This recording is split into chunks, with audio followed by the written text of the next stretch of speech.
पाक अफगान बॉर्डर पर security forces के फॉलो अप ऑपरेशन मजीद 17 खारजी मारे गए। ISPR के मुताबिक हलाक खारजियों से हथियार, गोलियां और धमाका खेज मवाद बरामद। 3 रोज़ में सिक्योरिटी फोर्सेस की कार्रवाइयों में 71 खारजी हलाक किए जा चुके। सिक्योरिटी फोर्सेस मुल्क से दहशतगर्दी के मुकम्मल खात्मे के लिए पुरज़म। वज़ीर आज़म शहबाज शरीफ का सिक्योरिटी फोर्सेस को खिराज तहसीन। कहा, हमारी फोर्सेस मुकम्मल तौर पर पुरज़म और चौकस है। इंसानियत के दुश्मन दहशतगर्दों के मज़मूम अज़ाइम को खाक में मिलाते रहेंगे।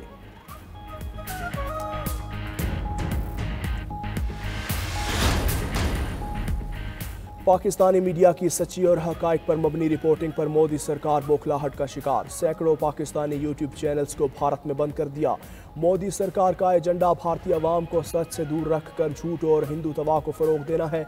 वफाकी वज़ीर इत्तलात अता तारड़ का कहना है, पाकिस्तानी चैनल्स पर पाबंदी लगाना बौखलाहट की निशानी है। पाकिस्तान को सच दुनिया तक पहुँचाने में फतह हुई, भारत को हर सतह पर मुँह की खाना पड़ी। फॉल्स फ्लैग इक़दामात से भारत के अंदर भी मोदी हुकूमत के खिलाफ आवाज़ें उठ रही हैं।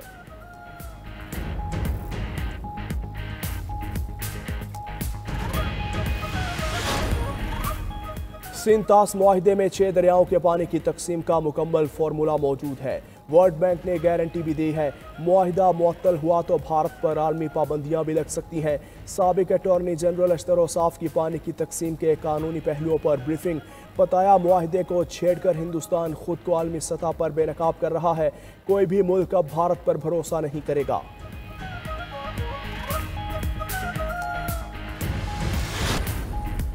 जनूबी वजीरिस्तान में अमन दुश्मनों का वार धमाके में 6 अफराद जाँ बहक, 16 जख्मी हो गए। डिप्टी कमिश्नर के मुताबिक धमाका अमन कमेटी के दफ्तर के करीब हुआ। वफाकी वज़ीर दाखिला मोहसिन नकवी का धमाके में कीमती जानों के नुकसान पर इजहार अफसोस। पैगाम में कहा, लोगों की जिंदगियों से खेलने वाले अनासिर रियायत के मुस्तहिक नहीं। दहशतगर्द कार्रवाइयाँ कौम के पुख्ता आज़म को कमज़ोर नहीं कर सकती।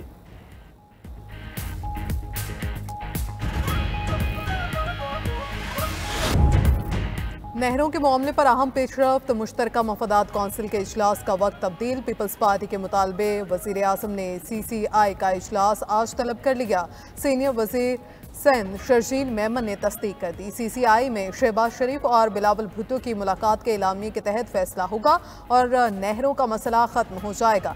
इजलास 2 मई की बजाय आज तलब करने पर वज़ीर आज़म के शुक्रगुजार हैं। सिंध में धरनों और रास्तों की बंदिश से अवाम और कारोबारी अफराद मुश्किलात से दो चार। धरनों पर बैठे लोग मीटिंग मिनट्स और नोटिफिकेशन चाहते हैं। उनके सियासी मकासद भी हो सकते हैं। हुकूमत की कोशिश है अवाम की मुश्किलात ख़त्म हों। Pahalgam false flag operation New York times ने बेनकाब कर दिया। रिपोर्ट के मुताबिक मोदी सरकार ने पहलगाम वाक़े के बाद गैर मुल्की सिफारतकारों को ब्रीफिंग दी। इल्ज़ाम पाकिस्तान पर दोहरा मगर कोई सबूत पेश ना हो सका। सिफारतकारों के मुताबिक भारत को मालूमात इकट्ठी करने के लिए मज़ीद वक्त दरकार है। मुल्क भर में तनकीद और अंदरूनी खलफशार से तवज्जो हटाने के लिए भारत पाकिस्तान को जंग की धमकियां दे रहा है। मोदी ने मदद मांगने के लिए दर्जनों मुल्की सरबराहान से रब्ता किया। कशीदगी कम करने की बजाय पाकिस्तान के खिलाफ फौजी कार्रवाई का जवाब तैयार करने लगे।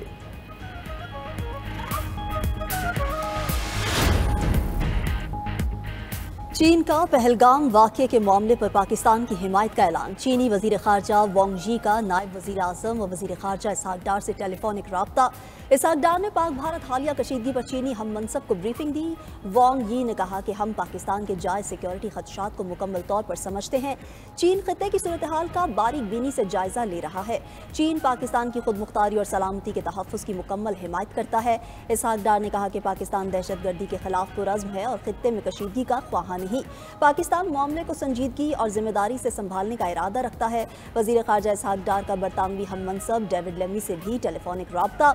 इसहाक डार ने बरतानिया के वज़ीर ख़ारजा को भारत के बेबुनियाद प्रोपेगेंडे से आगाह किया। पाकिस्तान और बरतानिया के वज़राए ख़ारजा ने बदलती हुई सूरत हाल पर करीबी रब्ता बरकरार रखने पर इत्तफ़ाक़ किया।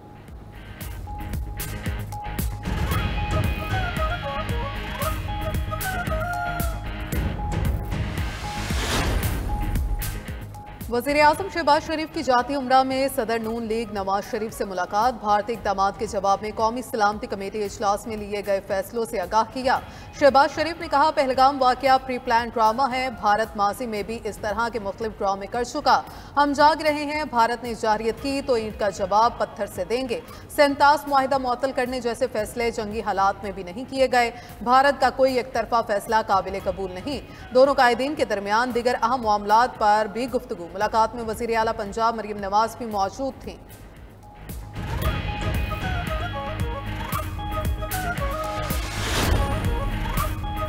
भारतीय फौज का एक और फेक एनकाउंटर बेनकाब। कश्मीरी खातून ने काबिज फोर्सेस के जुल्म की दास्तान बयान कर दी। कहा, भारतीय फौज ने कश्मीरी शहरी अल्ताफ लाली और उनकी बहन को तफ्तीश के लिए बुलाया। बाद में बहन को छोड़ दिया और अल्ताफ को जाली मुकाबले में शहीद कर दिया।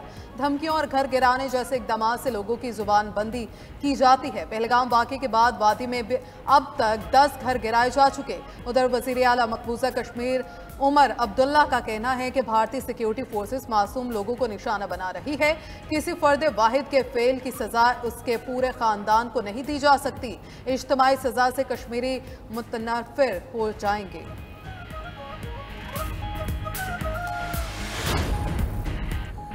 दरियाई जेहलों में इजाफी पानी छोड़ने के हवाले से भारतीय प्रोपोगेंडा बेनकाब। भारत की जानिब से सेंतास मुआहिदे की मुअत्तली के ऐलान को सच साबित करने की नाकाम कोशिश। ज़राए के मुताबिक भारत की जानिब से मुजफ्फराबाद के इलाके डोमेल से 22,000 क्यूसेक का रेला गुजरा। भारत की जानिब से पाकिस्तान की पानी की ज़रूरियात को ख़तरा लाहक नहीं। भारतीय सरगर्मियों का मकसद बुनियादी तौर पर एक बयानिया बनाने की कोशिश है।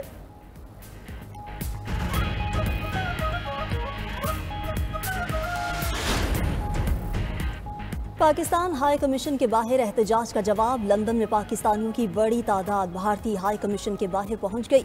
भारतीय हाई कमीशन के बाहर भारतीय और पाकिस्तानी मुजाहिरीन आमने सामने। पाकिस्तानी मुजाहिरीन ने पाक फौज, पाकिस्तान जिंदाबाद और इंडिया बनेगा खालिस्तान के नारे लगाए। पाकिस्तानियों की बड़ी तादाद देखकर भारतीय शहरी अपने हाई कमीशन की दीवार तक महदूद रहे।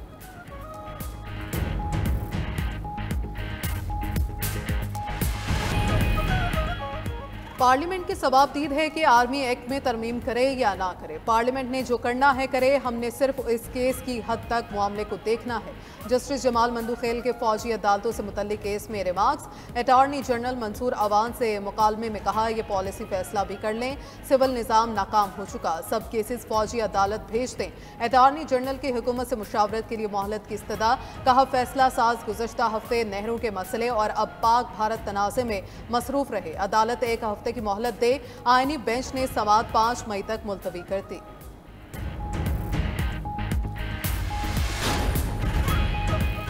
हज ऑपरेशन का आगाज आज रात इस्लामाबाद इंटरनेशनल एयरपोर्ट से होगा। पहली हज परवाज आज रात इस्लामाबाद से मदीना रवाना होगी। इस्लामाबाद इंटरनेशनल एयरपोर्ट पर खुसूसी तकरीब भी मुनाकिद होगी।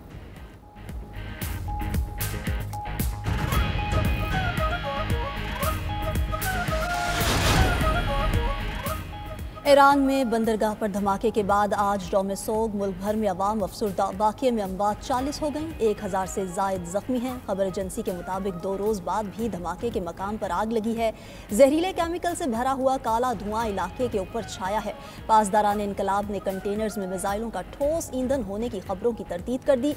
उधर सुप्रीम लीडर आयतुल्लाह खामनाई का सानिह का आला सतह की तहकीकात का हुक्म। सिक्योरिटी और अदालती हुक्काम को मुश्तरका तौर पर छानबीन का कह दिया।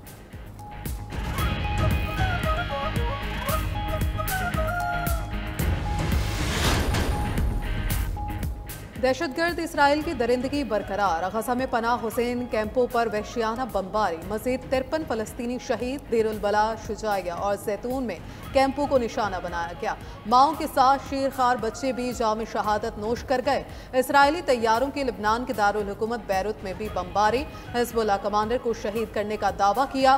उधर यमन पर अमरीकी फजाई हमलों में बच्चों समेत 8 अफराद शहीद, मुतादिद जख्मी हो गए। यमनी हौसियों का इसराइली फौजी अड्डे न्यूएतम एयरबेस पर मिसाइल दागने का दावा।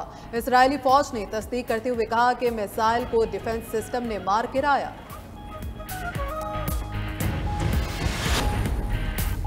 सऊदी अरब और कतर ने शाम के ज़िम्मे वर्ल्ड बैंक का कर्ज अदा करने का ऐलान कर दिया। दोनों ममालिक के नुमाइंदों ने आलमी बैंक को $15 मिलियन के बकायाजात अदा करने से मुतल्लिक आगाह किया। बयान में कहा, कर्ज की अदायगी के बाद शाम में आलमी बैंक की इमदादी कार्रवाइयाँ दोबारा शुरू होने की राह हमवार होगी।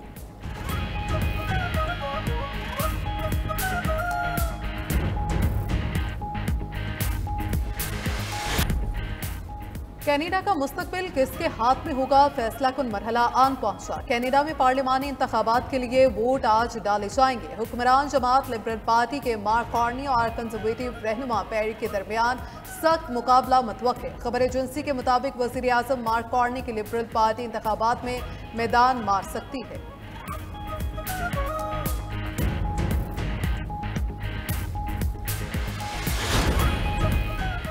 ग्रीनलैंड काबिल फ़रोख्त नहीं, अवाम अपनी खुद मुख्तारी का तहफ़्फ़ुज़ करना जानते हैं। कब्ज़े के बयानात नाकाबिल कबूल हैं। नए वज़ीर आज़म जेम्स फ्रेडरिक ने अमरीकी सदर ट्रंप पर वाज़े कर दिया।